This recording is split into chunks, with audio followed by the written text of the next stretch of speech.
Hello students, Mr. John here. Welcome to class today. It is, if you're working, day of, probably about February 12th, right here. Our last lesson was on Friday. It was 15:3, and now it's our study day. It's Monday the 9th. Tomorrow is the test. It'll be Tuesday, February 13th. So we're reviewing today. As always, there's a couple of resources you have at your disposal. For example, you have the study guide here.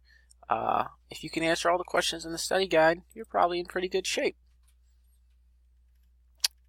And depending on what section you're in, you may have more or less of these resources, but you all have the study guide and the little review forum here for questions and concerns that perhaps your peers can help you with.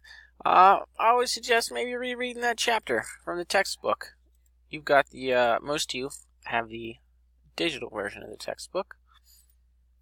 Connect Ed. There it is. You can take a look here. We are in the Spirit of Reform, and the whole thing is right here. You can take a good look at it, reread each section. It won't take that long. It's a short chapter with only 3 lessons. The test being that it is a slightly shorter chapter, on one of them on the shorter end. It's a little smaller. It's 45 questions, and there's an essay question on the end. But it's not so much write a whole lot of facts you learned essay question as it is an opinion, and as long as you're able to elaborate on your opinion, and it's obvious to me that you know what you're talking about because you paid attention to the chapter, you'll get all 5 points.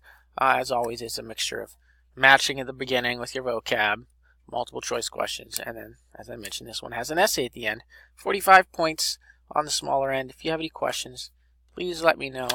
But I'm sure if you do the proper preparation, you'll all be in great shape. Alright, have a great day, and good luck on the test tomorrow.